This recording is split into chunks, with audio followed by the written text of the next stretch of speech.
I work from home, but my family yelled at me for being lazy and told me to leave with my dog.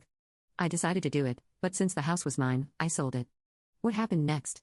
It was so funny. We don't want you here anymore. Leave, you lazy person who works from home, my sister said angrily. Even my parents agreed. Leave. I was tired of a family that didn't appreciate me and my dog. If they were going to act like that, then I would do what I wanted. That's when I decided to get back at them. My name is Kathy, and I'm 33 years old and single. I design websites as a freelancer, which means I can work from home using just my laptop. I have a spot in my house where I work, and I set my own schedule.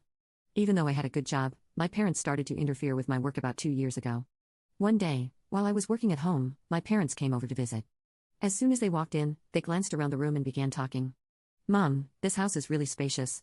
It feels like we could live here, too, my sister said. You're right. There's even a spare room. Plus, it seems like a waste for Kathy to live in such a big house alone, she continued.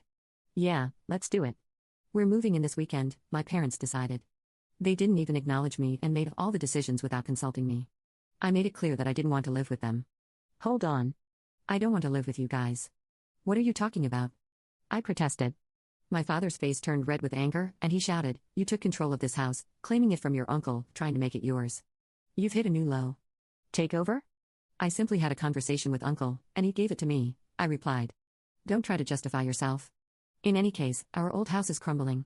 Your mother and I are moving in here this weekend. In reality, this house was a gift to me from my father's brother, my uncle, who always spoiled me. The ownership is still under my uncle's name, but he gave me permission to use it however I wanted.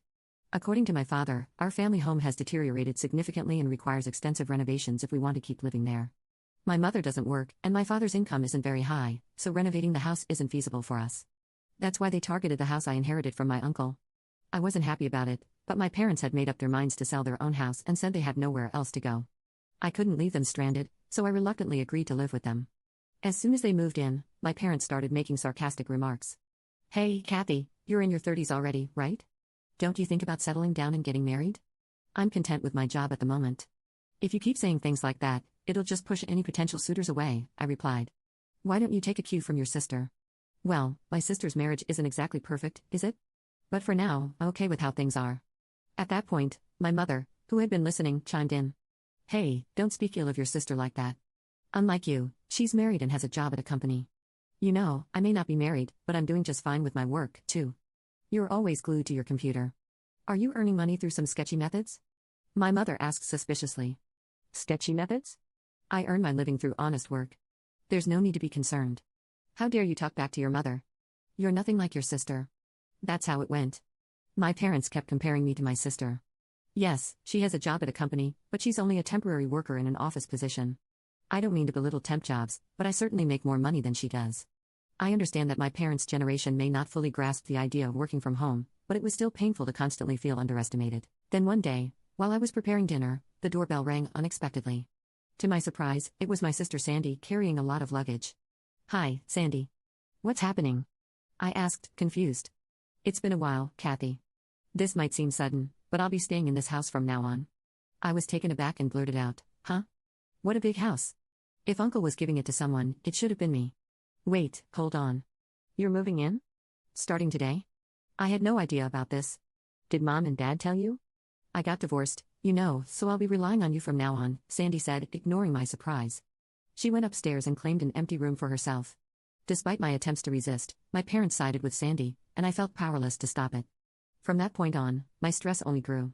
After her divorce, Sandy had quit her job and spent her days gossiping about me with our mother. Hey, Mom, do you think this dress is cute? Oh, absolutely, Sandy. You look so pretty. It suits you perfectly. Do you agree? It's definitely not something Kathy would wear, right? Well, Kathy is more on the simple side.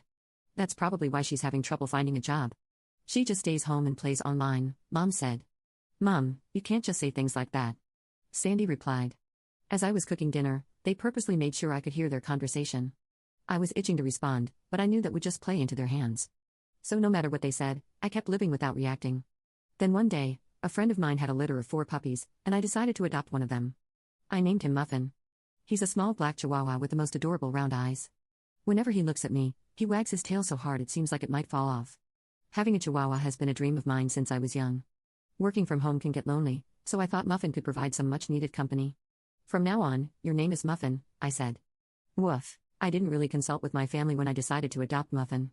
After all, this is my house, and I'm the one who will be taking care of all the expenses for him, so I don't see why they should have any complaints. When I brought Muffin home, as expected, my parents and Sandy started complaining. Hey, we didn't know you were getting a dog. That's right. Dogs can be smelly, you know. I can't stand bad smells.